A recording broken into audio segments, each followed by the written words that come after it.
आने वाला order ready हुआ? हाँ।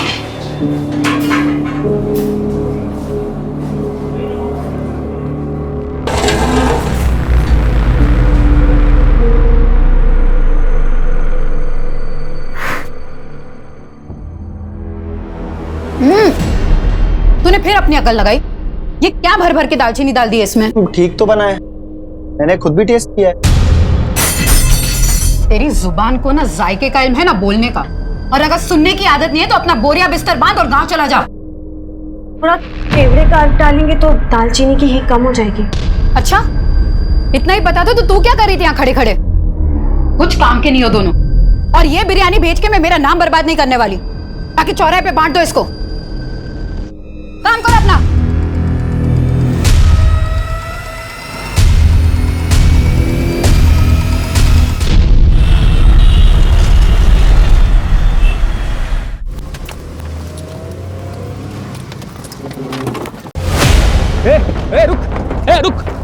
रुक इधर आ। साले रुक। साले तुझे बड़ा शौक है ना लड़की बनने का, हैं? अभी तुझे तेरा बताते किसे कहते हैं। साले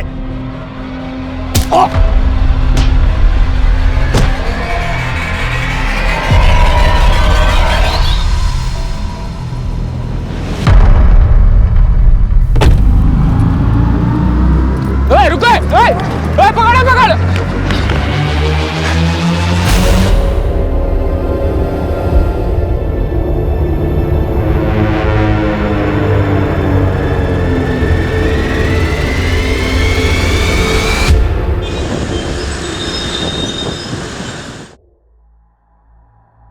हिना जी, 5 नवंबर को हमारी कंपनी एक बड़ा इवेंट ऑर्गेनाइज करने जा रही है। 5000 लोग आपकी बिरयानी का लुत्फ उठाएंगे। इस बार कोई कसर मत छोड़ना। दिवाकर जी इतने सालों से आपके मेहमानों को परोस रहे हैं, कभी कोई कसर छोड़ी है जो आप छोड़ेंगे? लेकिन इस बार एक खास डिमांड है। आपकी खिदमत का मार्जिन बढ़ाना है क्या? नहीं, बस खिदमत का तरीका बदलना है। इस बार परोसने वाले लड़के नहीं, लड़कियां होनी चाहिए।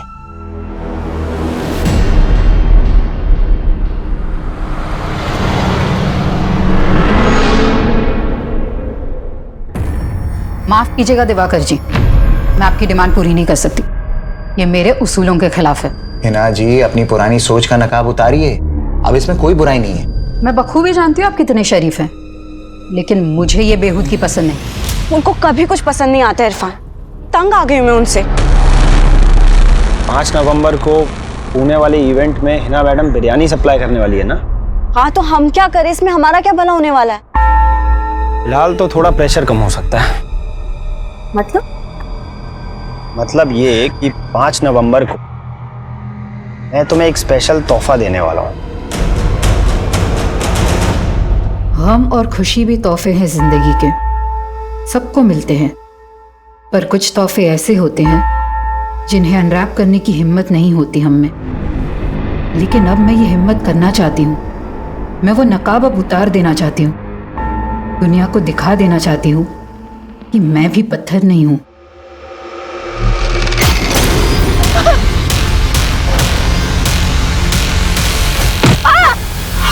लेकिन जब भी हम जिंदगी को एक सही शुरुआत देने की सोचते हैं तो वो हर बार अपना अंजाम बदल देती है।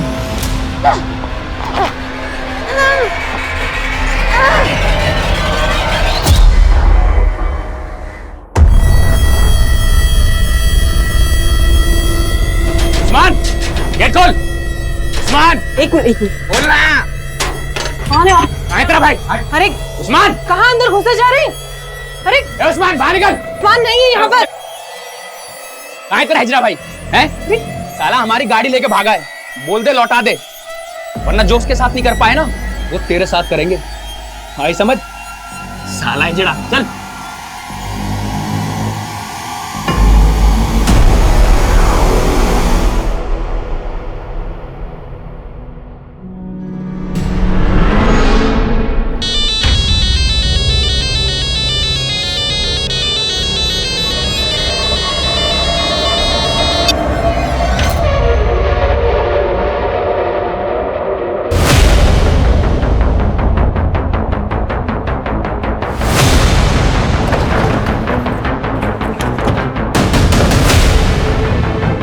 हटिए।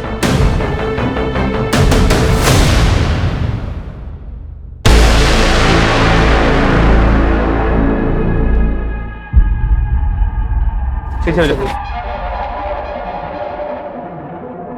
खोलो।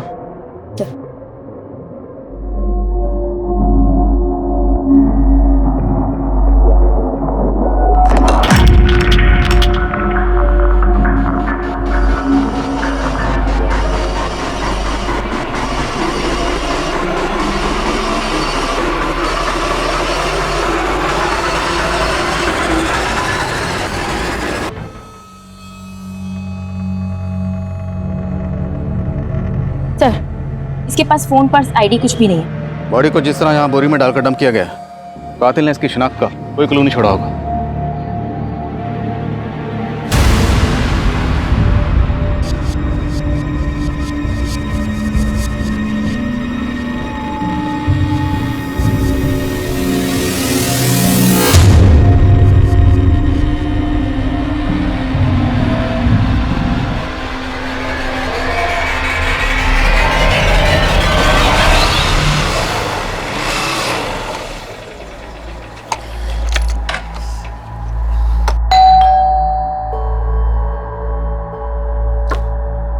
सादिक, आ गया बेटा? सादिक, ये चोट कैसे लगी तुझे? बाइक फिसल गई थी अम्मी। अरे तो डॉक्टर को दिखा के आता था। उसकी जरूरत नहीं थी, कर लूंगा। कहाँ गया था तू? कल सुबह से घर से निकला था और अब लौट रहा है। क्यों मरा जा रहा है उस लड़की के लिए?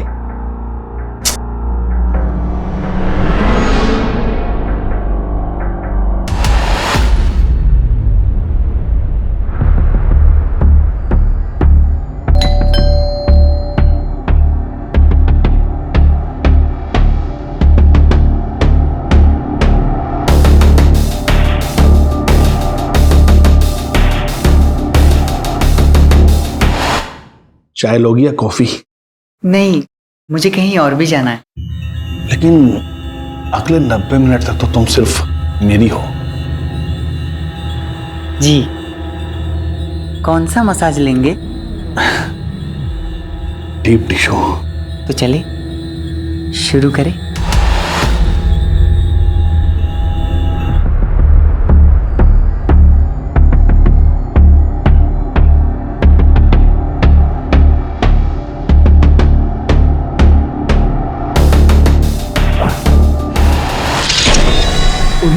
अरे ये मेरा हाथ क्यों बांध रहे?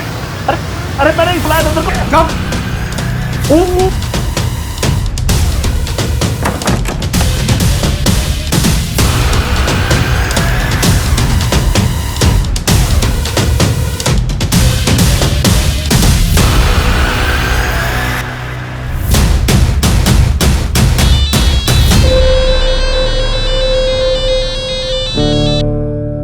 हेलो, उस्मान कहाँ है तू? हाँ दीदी, मैं थोड़ा काम में फंसा हूँ। मैं आपको कॉल करूँ? देख, झूठ मत बोल। और ये गाड़ी किसकी उठाई तूने? अरे दीदी, मैं झूठ क्यों बोलूँगा आपसे? अच्छा, आप थोड़ी देर रुको ना, मैं आपको कॉल करता हूँ, ठीक है? बाय दीदी। अरे उस्मान सुन।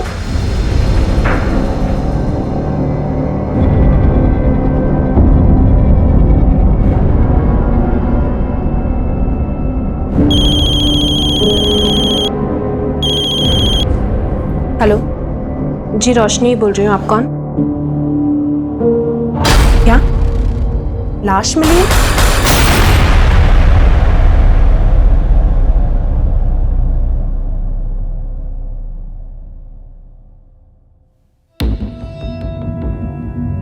सर, इस औरत के सर और माथे पे जो जख्म है उसमें स्टोन के कुछ टुकड़े मिले हैं। मतलब इस औरत के सर पर किसी भारी पत्थर से लगातार वार किया गया। लेकिन इस औरत के नेक बोन में भी फ्रैक्चर है और हत्या गला दबाकर ही की गई है। और इसकी हत्या तकरीबन 60 से 65 घंटे पहले हुई होगी। 60 से 65 मतलब 5 नवंबर को। रेप के कोई साइन? नहीं सर, ऐसा कुछ नहीं। पर हाँ, इसके पेट में प्रेगनेंसी के मार्क्स हैं। शायद 2 या उससे ज़्यादा बार डिलीवरी हुई है। मतलब ये औरत शादीशुदा हो सकती है? जी सर। माँ, बीवी, बहन, बेटी, मैंने औरत की जिंदगी का हर रिश्ता जिया, लेकिन मेरा वजूद हमेशा प्यासा रहा, उस प्यार का जो हमेशा मुझसे छीन लिया गया। मिजाज ही बदल दिया तुमने। पकोड़े जैसी चीज को रोज नया टेस्ट दे देती हो। मेरे अब्बू का हुनर है, कभी जबान तो कभी हाथों में उतर आता है। जुबान तो मैं तुम्हारी पकड़ नहीं सकता, लेकिन इसे मरते दम तक थामे रखना चाहता हूं।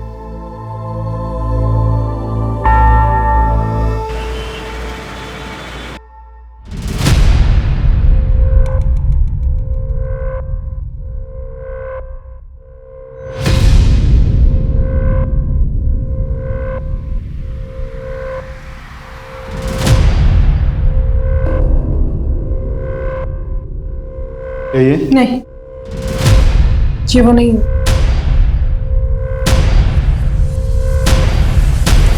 सर, क्राइम सीन के आसपास कोई भी ऐसा नहीं मिला जो इस औरत को पहचानता हो। तो महाराष्ट्र के किसी भी पुलिस स्टेशन में कोई ऐसी मिसिंग कंप्लेंट भी नहीं मिली जो इस औरत के हुलिये से मैच करती हो। तो जांच का दायरा बढ़ाना पड़ेगा। आसपास के स्टेट के सभी पुलिस हेडक्वार्टर से कांटेक्ट करो और पुणे आने वाली सभी बस, ट्रेन और फ्लाइट्स के रिजर्वेशन भी चेक करो। अब पुणे के सभी ज्वेलर से पता करो ये पायल कहां से खरीदी गई और किसने खरीदी। सर, हिना की पहचान पता करने का हर जरिया अपनाया जा रहा था, लेकिन फिलहाल कहीं से कोई भी लीड नहीं मिल रही थी, जो पुलिस को यह सोचने पर भी मजबूर कर रही थी कि कहीं हिना के मर्डर में उसके किसी करीबी का तो हाथ नहीं था। फटाफट करो इसको।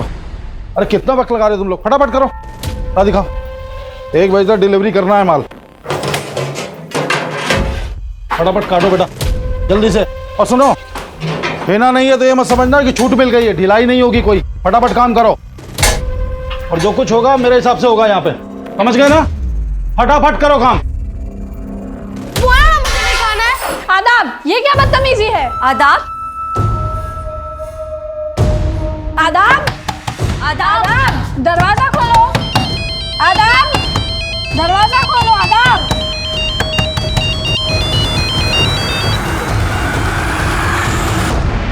इरफान, मैंने बोला था ना मुझे फोन मत करना। हाँ, तो मुझे अवॉइड करने से तुम्हारी तकलीफ कम हो जाएगी क्या आना? तो तुमसे मिलकर कौन सी तकलीफ कम हो जाएगी मेरी? यार, तकलीफ में सिर्फ तुम ही नहीं हो ना, मेरी भी तो प्रॉब्लम समझो।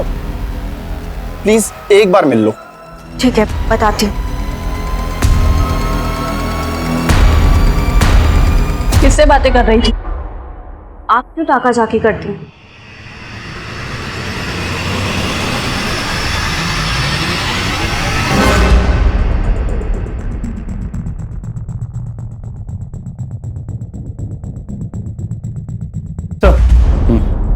सर, कहीं से कोई लीड नहीं मिल रही है और अब शौकरा वाले भी लाश का अंतिम संस्कार करने की परमिशन मांग रहे हैं। उन्हें थोड़ा वेट करने के लिए कहो। मैंने चेक किया, इस पायल का डिजाइन है वो कर्नाटका के मैसूर की स्पेशलिटी है। मतलब चांसेस है कि ये औरत मैसूर की हो सकती है? पॉसिबल है, लेकिन मर्डर हुआ पुणे में। एक काम करो, जिस एरिया में हमें लाश मिली उस एरिया का डंप ट्रक स्टडी करो। हो सकता है मर्डर के वक्त इस औरत का फोन एक्टिव रहा, और मैसूर में यह पता करने की कोशिश करो कि पायल कहां से खरीदी हो सकती है। जी सर। जब किसी परिवार का कोई सदस्य लापता हो जाता है तो पूरा परिवार उसकी खोज में जुट जाता है, लेकिन क्या हिना के परिवार वाले भी उसकी तलाश कर रहे थे? 1 महीने से ज्यादा का वक्त गुजर चुका था और हिना के शव को अंतिम विदाई देने वाला कोई सामने नहीं आया था।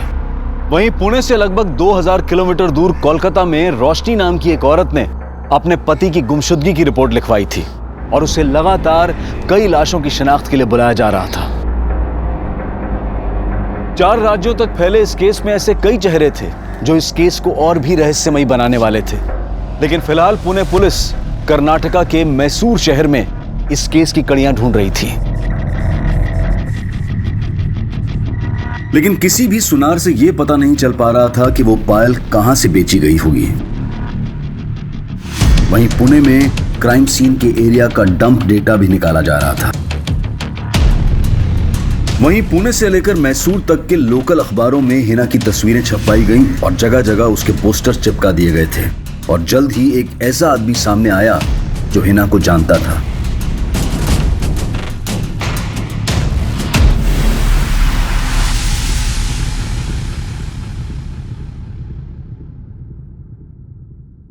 हिना हिना शेख नाम था इस औरत का? जी साहब, ये मेरी दूर की भाभी लगती हैं। ये हिना शेख यहीं मैसूर में रहती थी? नहीं साहब, इनके शौहर का यहाँ मैसूर में आना जाना लगा रहता था, लेकिन ये दोनों मियाँ बीवी मुंबई के मलाड इलाके में रहते थे। शौहर का नाम क्या है? जलाल शेख, लेकिन काफ़ी सालों पहले जलाल भाई का इंतकाल हो गया था। शौहर का इंतकाल हो गया तो ये हिना शेख मुंबई में कहाँ रहती थी? मलाड में ही। जलाल भाई के इंतकाल के बाद उन्होंने काफ़ी तंगी में दिन काटे। फिर 5 साल पहले इन्होंने अपने अब्बू का बंद पड़ा बिरयानी सप्लाई का बिजनेस फिर से शुरू कर लिया। उस दौरान उन्होंने मुझे भी अपनी मदद के लिए मुंबई बुलाया था। अभी आपका काम तो चल पड़ा, इस बार पिछले महीने से भी ज़्यादा प्रॉफिट हुआ है। अच्छा, इसमें आपकी भी मेहनत है। ये लीजिए आपका हिस्सा। अरे भाभी, ये तो बहुत ज़्यादा है। बहुत ज़्यादा नहीं है, रख लीजिए मुश्ताक भाई। लेकिन साहब, 2 साल पहले मैं वापस मैसूर आ गया। काफ़ी वक्त से उनके कांटेक्ट में नहीं था, लेकिन यहाँ उनके बारे में पता चला तो सुनकर बहुत धक्का लगा। लेकिन हिना का मुंबई में कोई और रिश्तेदार तो होगा? जी साहब, हिना भाभी की एक बेटी और एक बेटा भी है, आहना और आदाब। एज? बेटी की उम्र 15-16 साल और बेटे की 10-11 साल होगी। इन 2 बच्चों के अलावा और कोई रिश्तेदार है साहब? हिना भाभी की सास भी है, आतिया शेख, और उनका देवर सादिक शेख। वो दोनों बोरीवली में कहीं रहते हैं। और हाँ, उनका एक बड़ा भाई भी है, अनवर बेग। वो अपनी बीवी जरीना के साथ अंधेरी में ही कहीं रहता है। हिना शेख का कत्ल हुए तकरीबन 1 महीना हो गया, लेकिन किसी भी रिश्तेदार ने खबर क्यों नहीं ली? साहब, मैं उनके कांटेक्ट में नहीं हूँ। मैंने हिना भाभी का पोस्टर देखा तो सीधा आपके पास चला आया।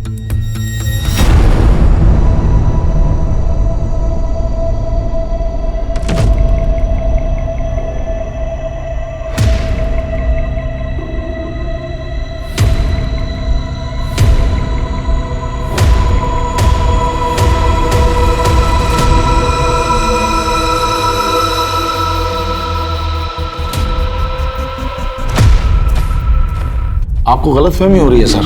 हमने तो हिना की गुमशुदगी की रिपोर्ट भी लिखवाई थी। कौन से पुलिस स्टेशन में? जी, मलाड पुलिस स्टेशन में। FIR भी लिखवाई है सर, ये देखिए। आपने FIR में लिखवाया कि हिना 5 नवंबर की सुबह नासिक गई थी? हाँ, वो आना से नासिक के बारे में ही बोल के निकली थी। लेकिन हमें हिना की लाश यहाँ 6 नवंबर को पुणे में मिली। हिना पुणे क्यों आई होगी? यहाँ कोई है जिससे मिलने आई होगी? सर, पुणे में LNC नाम की एक इवेंट कंपनी है। अम्मी इनके इवेंट्स में बिरयानी सप्लाई करती थी।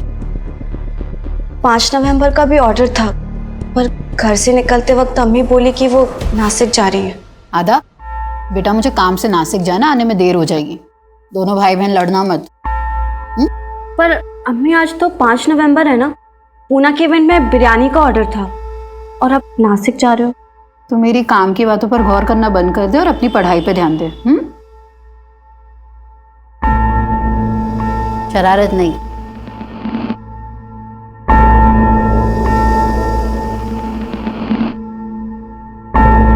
अम्मी, हग नहीं करोगे?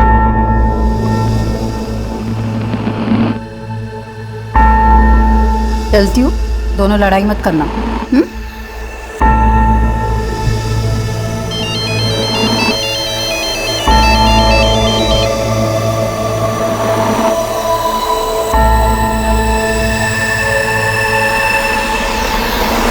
हाँ ना, तुम्हारी अम्मी का किसी के साथ कोई झगड़ा, कोई दुश्मनी? हमें तुम्हारी अम्मी के बॉडी के पास से ये पायल मिली।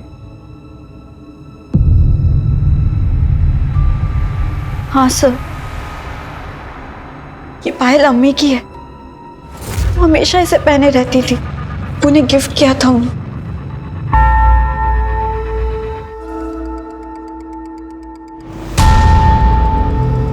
सर, क्या मैं ये पायल ले जा सकती हूँ?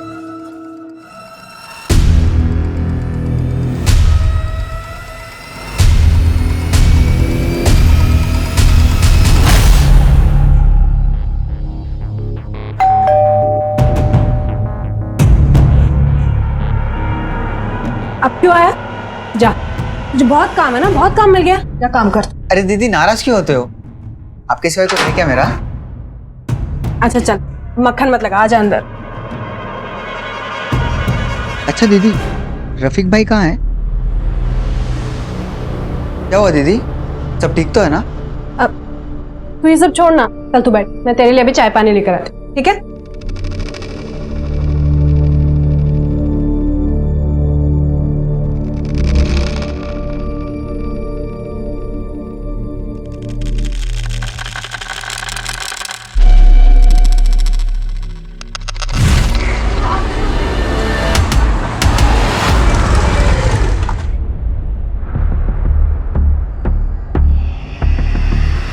उस्मान रुक! उस्मान!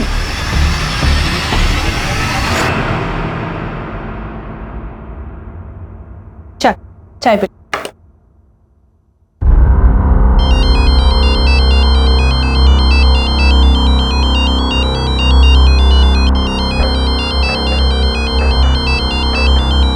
तो चाय पी, मैं आती हूँ।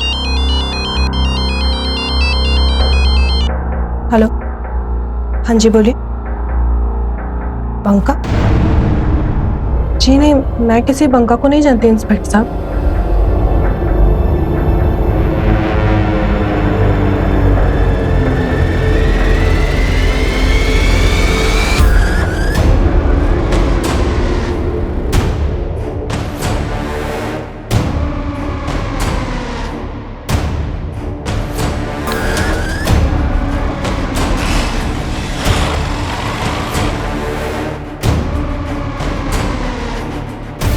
हिना के रिश्तेदारों ने उसकी मिसिंग कंप्लेंट फाइल की थी, हमें इस बारे में क्यों नहीं पता चला? तो चूक लोकल पुलिस की, शायद उन्होंने ध्यान नहीं दिया। हमने हिना की फोटो को सर्कुलेट कर रखा है, तो उनसे बात करके ऐसा लगा कि शायद उन्होंने हिना को ठीक से ढूंढने की कोशिश भी नहीं की है। पर अब हमें कोई चूक नहीं करनी, हमें किसी भी कीमत पर हिना के कातिल को ढूंढना है। हिना 5 नवंबर को अपने घर से बेटी को ये कह के निकली कि वो नासिक जा रही, जबकि हमें हिना की लाश 6 नवंबर को पुणे में मिली। मामला कुछ समझ में नहीं आ रहा।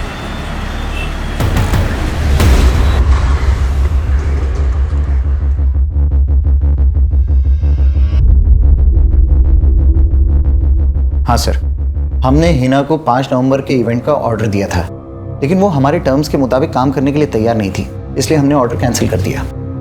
लेकिन ऐसी क्या टर्म्स थी आपकी जो आपने इतने पुराने वेंडर का ऑर्डर कैंसिल कर दिया? सर दरअसल हिना अचानक से अपना प्राइस बढ़ाने लग गई, इसलिए हमने उसका ऑर्डर कैंसिल किया और दूसरे को ऑर्डर दे दिया। आपने ऑर्डर कैंसिल कर दिया था तो हिना पुणे क्यों आई थी?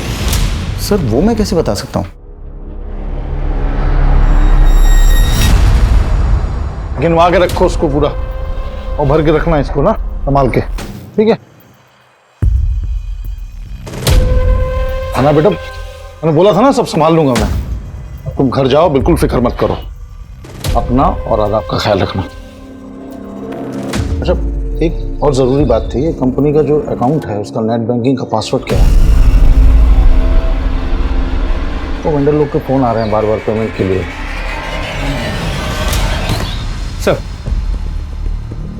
सर हिना के कॉल रिकॉर्ड चेक किए।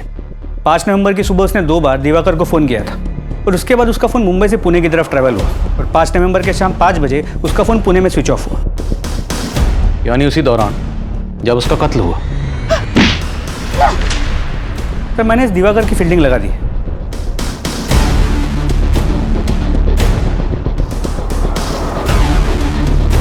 और सर इस दिवाकर के बारे में कुछ पता भी चला है। करीब 1 साल पहले इसने हैदराबाद में एक इवेंट किया था जहां पर रेड पड़ी थी।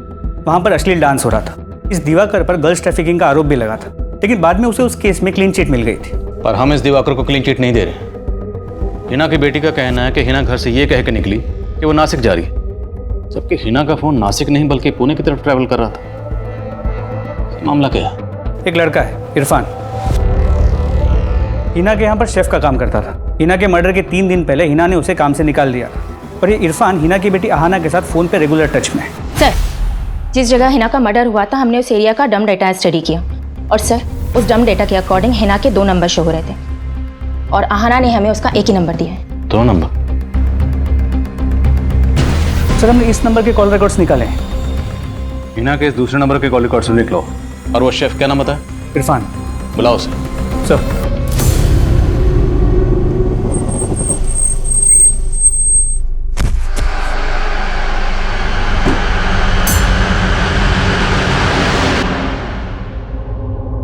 सर मानता हूँ कि हिना मैडम ने मुझे जॉब से निकाल दिया था, लेकिन मैंने कुछ नहीं किया है। जॉब से क्यों निकाल, ये नहीं बताएगा?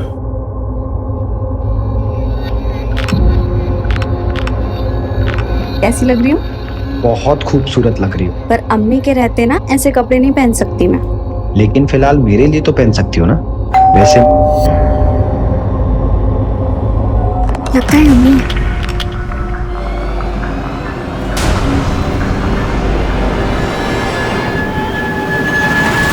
इतनी क्यों देर कर दी तुमने? अम्मी वो मैं वॉशरूम में थी। अच्छा,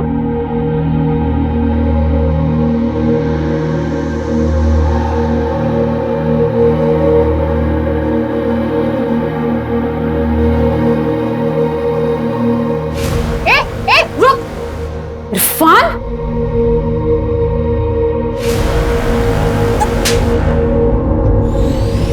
सर दरअसल हिना मैडम को मेरा और अहाना का मिलना पसंद नहीं था, बस इसीलिए उन्होंने मुझे जॉब से निकाला था। फिर तूने क्या किया? सर सच में इरफान ने कुछ नहीं किया। फिर तुमने हमसे झूठ क्यों बोला? तुम्हारी अम्मी नासिक गई थी, जबकि 5 नवंबर को तुम्हारी अम्मी पुणे में थी। सर अम्मी मुझे नासिक का ही बोल के गई थी। बेटा मुझे काम से नासिक जाना, आने में देर हो जाएगी। तुम्हारी अम्मी के पास ये एक और नंबर था जो हमने ढूंढ के निकाला। ये नंबर तुमने हमें क्यों नहीं दिया? अम्मी एक ही नंबर यूज करती थी सर, इस नंबर के बारे में मुझे नहीं पता है। अहाना के अलावा हिना का भाई अनवर, भाभी जरीना, देवर सादिक और सास आतिया, कोई भी हिना के इस दूसरे नंबर के बारे में नहीं जानते थे। सवाल यह है कि हिना अपने इस दूसरे नंबर के बारे में अपने घर वालों से सीक्रेट क्यों रखेगी? कहीं घर वालों में से कोई कुछ छुपा तो नहीं रहा? सर अहाना को देख के लगता तो है कि वो कुछ तो छुपा रही, और वो इरफान, वो भी कुछ ठीक नहीं लग रहा। नजर रखो दोनों पर, और हिना के बाकी रिलेटिव्स के बारे में पता करो। सर हिना के दूसरे नंबर के कॉल रिकॉर्ड्स चेक किए। उसके उस नंबर पर सिर्फ एक ही नंबर से कॉल्स आती थी और उसी नंबर पे कॉल्स की जाती थी। सिर्फ एक नंबर? जी सर, और वो नंबर किसी रोशनी मिर्ज़ा के नाम पर उसके कोलकाता के एड्रेस पर रजिस्टर्ड है। सर ये है रोशनी मिर्ज़ा, और अब इसका वो नंबर भी बंद आ रहा है।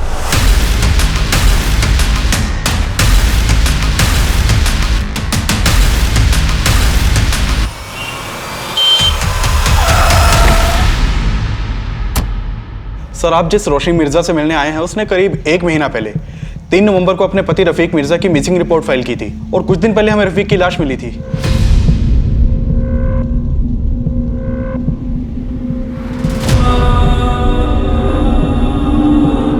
क्या ये आपके पति हैं?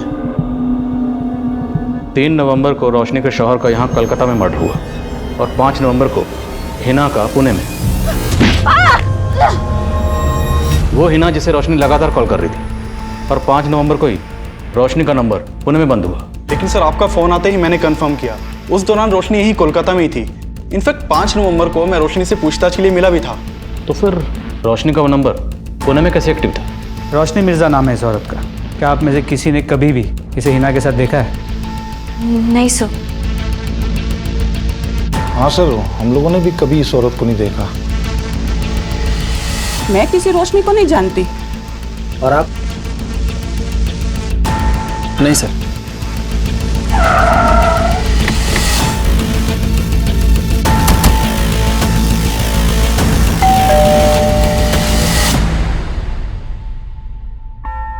सर मैं ऐसा कोई नंबर इस्तेमाल नहीं करती थी, ये मेरा नंबर नहीं है। लेकिन ये नंबर आपके नाम पर रजिस्टर्ड है, और इस नंबर से मुंबई में एक हिना नाम की औरत से लगातार बातें हो रही थी। ये हिना, पहचानते हैं इसे? नहीं सर, मैं नहीं जानती इसको। मैं कभी मुंबई भी नहीं गई हूँ। और पुणे? नहीं सर, मैं कभी बंगाल से ही बाहर नहीं गई हूँ।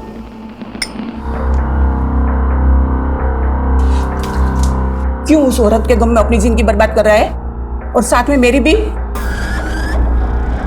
उसी के गम में पी रहा हूं अम्मी। अगर उसने मेरे जज्बात को समझा होता तो आज उसका यह हश्र नहीं होता। सादिक, तूने तो उसका ये हाल नहीं किया। जिस दिन हिना की मौत हुई उस दिन तू भी तो यहाँ नहीं था। पूछताछ में सादिक और अनवर पर भी शक करने की वजह मिली है। हिना के गुजरने के बाद अनवर ने जिस तरह हिना के काम पे कब्जा कर लिया, वो शक करने जैसा तो है। इसके अलावा क्या मिला? हिना के कई रिश्तेदारों का कहना है कि जलाल की मौत के बाद हिना की सास चाहती थी कि सादिक हिना से शादी कर ले, और सादिक जलाल और हिना की शादी के पहले से हिना को पसंद करता था। कहीं हिना के इस हश्र की वजह सादिक की हताश मोहब्बत तो नहीं? और सर ये सादिक 5 नवंबर को मुंबई में भी नहीं था और उस रात उसका फ़ोन भी बंद था। एक मिनट। हाँ बोलो यादव। सर ये दिवाकर तो काफ़ी अलर्ट लग रहा है। घर से ऑफिस, ऑफिस से घर, उसके पीछे जाके कुछ खास हाथ नहीं लग रहा है। उसका फ़ोन भी सर्वेलेंस पे, लेकिन वो कोई गलती नहीं कर रहा। लेकिन हाँ, उसका एक चपरासी है, उसका राजदार है। उसे हाथ में लेते हैं सर, कुछ ना कुछ ज़रूर बताएगा। ठीक है, तो उसी को हाथ में लेते हैं। सर तुम इस सादिक पे नजर रखो, मुझे दिवाकर में दिमाग लड़ाना पड़ेगा। सर रोशनी के बारे में जो कुछ भी मालूम चला उससे लगता नहीं कि वो कभी मुंबई गई होगी, लेकिन रोशनी के पति रफीक वो 2 साल पहले तक मुंबई में जॉब करता था।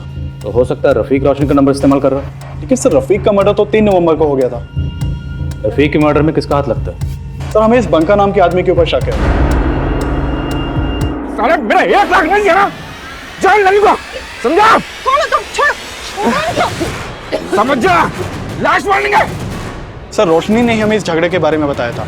सर रोशनी बंका का नाम नहीं जानती थी, लेकिन उसने बंका की फोटो से उसे आइडेंटिफाई किया था और ये बंका 3 नवंबर से ही फरार है। इस बंका के अलावा और कोई सस्पेक्ट? जी सर हमें रोशनी के छोटे भाई उस्मान के ऊपर शक है। सर जब से रफीक का मर्डर हुआ है ये उस्मान भी गायब है, लेकिन रोशनी नहीं मानती कि उस्मान रफीक का मर्डर करेगा।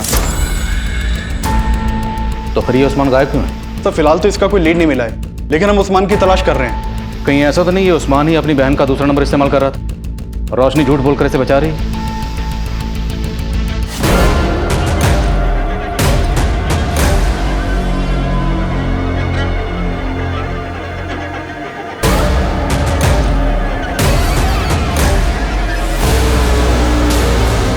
मैं मानता हूँ कि मैं हिना से निकाह करना चाहता था, लेकिन हिना तुझसे शादी नहीं करना चाहती थी। ये बात तुझसे बर्दाश्त नहीं हुई। ऐसा कुछ नहीं किया है सर। उस शाम तू कहा था जिस दिन हिना का मर्डर हो? लोनावाला में अपने दोस्तों के साथ। तू लोनावाला में नहीं, पुणे आया हुआ था। तू जानता था कि हिना पुणे आई हुई है। अब ये बता कि हिना के दूसरे नंबर की कहानी क्या है और ये रोशनी का इस मर्डर से क्या लेना है? मैं किसी रोशनी को नहीं जानता सर, और ना ही हिना के किसी दूसरे नंबर के बारे में। मैं कह रहा हूँ मैंने कुछ नहीं किया है। साहब मेरे सादिक ने कुछ नहीं किया, और वो तो ये निकाह करना चाहता भी नहीं था, बल्कि मैं चाहती थी कि हिना का निकाह सादिक से हो।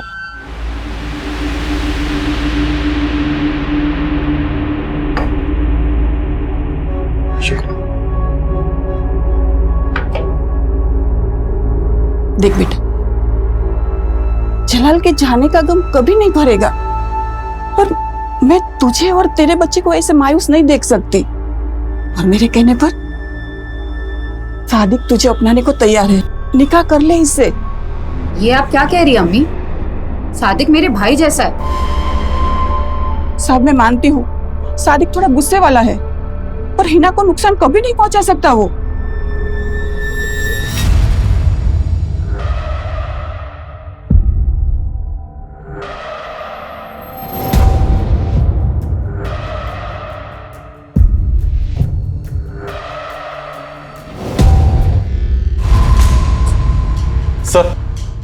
सर आप मान रहे थे कि उस्मान रोशनी का दूसरा नंबर यूज कर रहा होगा, लेकिन यहाँ तो उस्मान का भी मर्डर हो चुका है।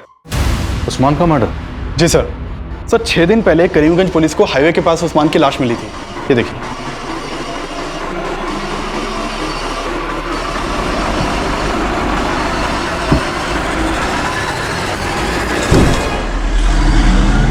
उस्मान को कौन मार सकता है? सर फिलहाल इसकी तो कोई लीड नहीं मिली है, लेकिन एक चौंकाने वाली बात पता चली है कि उस्मान किन्नर था।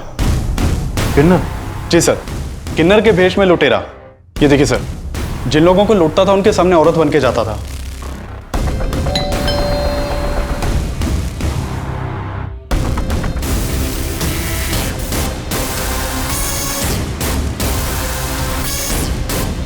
पूरा गैंग था इसका, और कई एरियाज की पुलिस उस्मान को ढूंढ रही थी, लेकिन सर रोशनी ने हमें नहीं बताया कि उस्मान किन्नर था। छोड़ो मुझे, आप लोग ऐसे जबरदस्ती नहीं कर सकते हैं। आप लोग जानते नहीं हो कि मैं कौन हूं। चुपचाप बैठ जा। सर आपको कोई गलतफहमी हुई है, मेरी हिना से कोई दुश्मनी नहीं थी। तेरे चपरासी ने हमें तेरे और हिना के उस मुलाकात की सच्चाई बता दी। मैं अच्छी तरह जानती हूँ कि तुम्हारी कंपनी इवेंट्स की आड़ में अश्लील नाच और न जाने क्या क्या करवाते हो, इसलिए बेहतर होगा कि मेरी पेमेंट क्लियर कर दो, वरना एक एक को एक्सपोज कर दूंगी मैं। ऐसा सोचना भी मत, वरना वो हश्र करूंगा कि ये धमकी किसी और को देना, मुझे नहीं। सर मैं मानता हूं कि हिना ने मुझे एक्सपोज करने की धमकी दी थी, लेकिन उसके मर्डर में मेरा कोई हाथ नहीं है। सर सर उस्मान बचपन से ही किन्नर था, लेकिन ये हमने हमेशा छुपा कर रखा। पर पैसों की तंगी से लड़ने के लिए वो औरत के भेस में। तो तुम ये जानती थी कि उस्मान औरत के भेस में जुर्म कर रहा था? रफीक भी जानता था? उन्हें तो ये भी मालूम नहीं था कि वो किन्नर था, पर एक दिन उन्होंने उसको देख लिया। उस्मान रुक! उस्मान! रफीक ने मुझे सब बता दिया था और इस बात को लेकर उस दिन बहुत झगड़ा भी हुआ था। तुम दोनों ने मुझसे इतनी बड़ी बात छुपाई। ये किन्नर है और मेरी बीवी है किन्नर की बहन। पर जीजाजी इसमें दीदी का कोई कसूर नहीं है। मेरा तुझसे कोई वास्ता नहीं है और दोबारा अपनी शक्ल मत दिखाना मुझे। रफीक जी क्या कर रहे तुम? दीदी को हाथ कैसे लगाया? छोड़ छोड़ रफीक छोड़। लेकिन मैंने किसी तरह उस्मान से कसम ले ली कि अब वो कोई बुरा काम नहीं करेगा। लेकिन जब रफीक गायब हुए तो क्या? जब रफीक गायब हुआ तो क्या हुआ? सर मुझे पता था कि उस्मान ने ही रफीक को। तुम कहना चाहती हो उस्मान ने रफीक को मारा? सर मुझे शक था, पर मेरा वो दूसरा नंबर वो भी उस्मान ही इस्तेमाल कर रहा था। तो उस्मान हिना को जानता था? सर इस बारे में तो मुझे कुछ मालूम नहीं है। अगर ये रोशनी सच बोल रही है तो उस्मान हिना को इतने कॉल क्यों कर रहा? कहीं ऐसा तो नहीं कि हिना को भी उस्मान जिसका इनके साथ काम कर रहा था उन लोगों के बारे में कुछ पता चला? सर उनकी तलाश जारी है। लेकिन रफीक के मर्डर का एक और सस्पेक्ट है, बंका। अगर रफीक का मर्डर उस्मान ने किया है तो बंका क्यों गायब? कहीं ऐसा तो नहीं ये रोशनी उस्मान का नाम लेकर बंका को बचा रही है? लेकिन सर हमें बंका और रोशनी के बीच में ऐसा कोई भी कनेक्शन नहीं मिला था। ये हमें गुमराह करने की चाल भी हो सकती है। हो सकता है बंका रोशनी का दूसरा नंबर इस्तेमाल कर रहा। ये बंका कहाँ फरार है, उस पर कोई लीड? सर बंका का फोन 7 नवंबर को केरल में बंद हुआ था। मैंने केरल पुलिस को बंका की फोटो भेजी थी, लेकिन अभी तक कुछ पता नहीं चला। बंका का फोन जिस एरिया में बंद हुआ मुझे उस एरिया की डिटेल दो और इस रोशनी पर नजर रखो। सर आना बेटा, ये गलत फहमी अपने दिमाग से बिल्कुल निकाल दो कि हमें हिना के बिजनेस का कोई लालच है। हम दोनों यहाँ तुम लोगों के साथ सिर्फ इसलिए हैं क्योंकि हमें लगता है कि हमसे बेहतर परवरिश तुम्हारी कोई और नहीं कर सकता है। हाँ बेटा, हम तुझ पर कोई रोक टोक भी नहीं लगाएंगे। माना कि मुझे अम्मी की रोक टोक पसंद नहीं थी, लेकिन आप लोगों का जबरदस्ती का प्यार दिखाना ना बहुत इरिटेटिंग लग रहा है। अनुज, मैं तुम्हें एक बंका नाम के आदमी की डिटेल्स भेज रहा हूँ। इस बंका का फोन 7 नवंबर को केरला में स्विच ऑफ हुआ था। अपने खबरों को काम पे लगाओ और जरा इसकी डिटेल निकलो। पुणे, मुंबई, मैसूर और कोलकाता के बाद अब पुलिस केरला में इस केस की कड़ियां ढूंढ रही थी। पुलिस का खबरी नेटवर्क बंका को केरला में ढूंढ रहा था। वहीं कोलकाता पुलिस ने उन किन्नरों का पता लगा लिया जिनके साथ उस्मान लूटपाट करता था, और पुलिस रिमांड में उन्होंने कबूल किया था कि उन्होंने उस्मान को उनके गिरोह की आपसी रंजिश में मार दिया था। क्या? आधा हिस्सा? हाँ तो खूबसूरती तो मेरी भी है ना। देख तेरा बहुत ज्यादा हो रहा है। मुझे नहीं बता, आधा चाहिए मुझे। आधा हिस्सा चाहिए? चाहिए। अब क्यों तुझे आधा हिस्सा?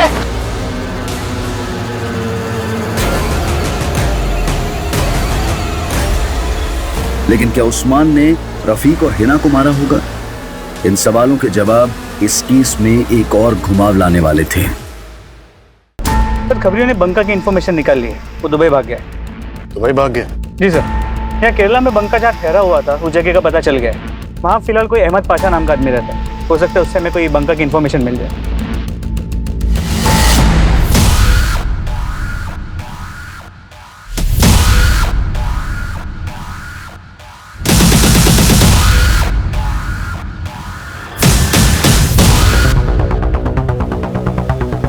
सर हो सकता है यही अहमद पाशा, बंका यही रहता था।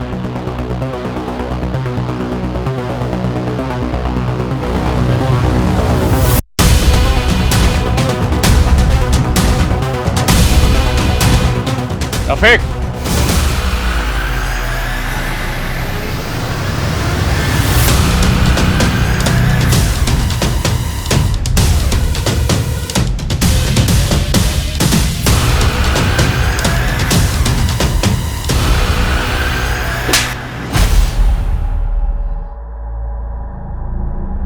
तू और तेरी बीवी तो बड़े शातिर निकले। तेरी बीवी बोल रही थी कि तुझे उस्मान ने मार दिया, लेकिन तू वहां चुप के बैठा हुआ था। अपनी बीवी के नंबर से हिना को तू ही कॉल करता था ना? नहीं सर, सिर्फ मैं ही नहीं, हिना भी मुझे कॉल किया करती थी। 2 साल पहले तक मैं मुंबई में जॉब कर रहा था। हिना की बिरयानी अक्सर मेरे ऑफिस में सप्लाई हुआ करती थी। हिना, ये लीजिए आपकी पेमेंट का चेक। शुक्रिया। शुक्रिया तो मुझे भी कहना चाहिए, आपकी बिरयानी वाकई बहुत लजीज है। फिर हम अक्सर मिलने लगे। जलाल को खो देने के बाद मैंने अपनी जिंदगी को एक दायरा दे दिया था। सोचा सिवाय अपने बच्चों की खुशी के और कुछ नहीं सोचूंगी। हिना, तुम्हें भी अपने बारे में सोचना चाहिए। मैं भी अपने बारे में अब सोचना चाहता हूँ। तुम कहना क्या चाहते हो रफीक? देखो, हम दोनों एक दूसरे से बहुत प्यार करते हैं। क्या तुम नहीं चाहती कि हम दोनों की शादी हो? मैं तुम्हारी फीलिंग्स की रिस्पेक्ट करती हूँ रफीक, लेकिन मैं शादी नहीं करना चाहती। फिर मेरे पेरेंट्स ने मेरी शादी रोशनी से करवा दी। कोलकाता में मैंने जूते की दुकान डाली।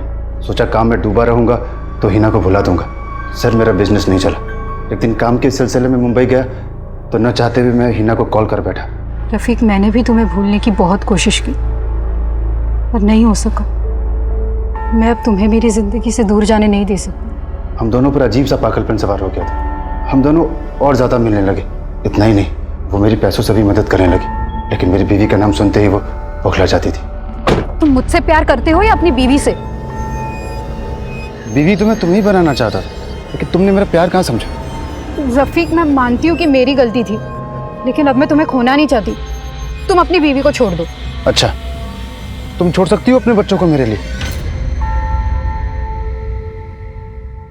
ठीक है, हम अब नहीं मिलेंगे, लेकिन तुम्हें वो मेरे सारे पैसे वापस करने होंगे जो तुमने मुझसे लिए थे, वरना तुम्हें मोलेस्टेशन के चार्ज में अरेस्ट करवा दूंगी। उसका वो रूप देखकर मैं हैरान हो गया।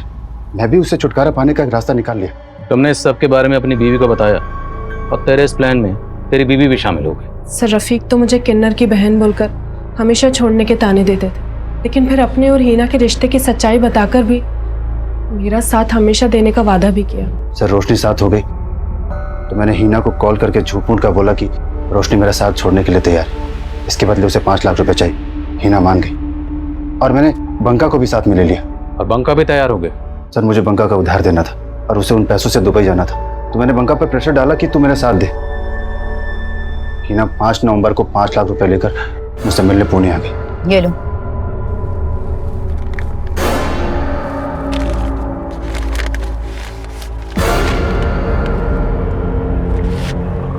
बाका,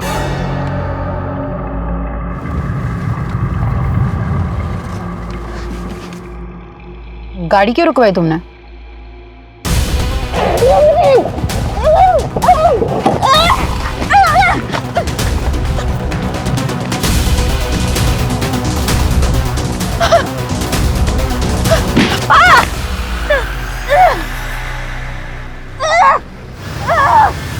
उसके बाद बंका 1.5 लाख रुपए लेकर दुबई चला गया। मैं भी दुबई जाने वाला था। केरला में अहमद पाशा के नाम से मैंने अपना पासपोर्ट ही बनवा लिया था। वीजा लगने की देरी थी कि आप लोग आ गए। अब तेरा वीजा हम लगाएंगे, इस जेल का, वो भी लाइफ टाइम। सड़े यहां पे आप। रिश्तों के बनने की वजह मायने नहीं रखती है, लेकिन उनके टूटने के 1000 मायने निकाले जाते हैं। छिप छिप कर मिलना रिश्ते की मजबूरी हो सकती है, लेकिन यह सोचने की जरूरत है कि जिस रिश्ते को हम दुनिया के सामने नहीं ला सकते हैं, वो रिश्ता हमेशा हमें डर की जिंदगी देता है। इसलिए दुनिया की परवाह करने से बेहतर है कि हम अपनी परवाह करें। अगर हिना ने वाकई अपनी परवाह की होती तो वो शादीशुदा रफीक को अपनी जिंदगी में वो जगह नहीं देती जो उसने दे दी थी। और यही वजह थी जिसने रफीक के हौसले इतने बुलंद कर दिए कि वो धोखे और फरेब का एक ऐसा खेल रच बैठा जिसने हिना को हमेशा के लिए खामोश कर दिया। अब मैं अनूप सोनी आपसे विदा लेता हूं। फिर मुलाकात होगी क्राइम पेट्रोल सतर्क के ब्लैक हेडलाइंस अध्याय में एक और नए केस के साथ। और याद रखें, क्राइम और आपके बीच में सिर्फ इतना फर्क है कि आप कितने सतर्क हैं। सतर्क रहें, सुरक्षित रहें। जय हिंद।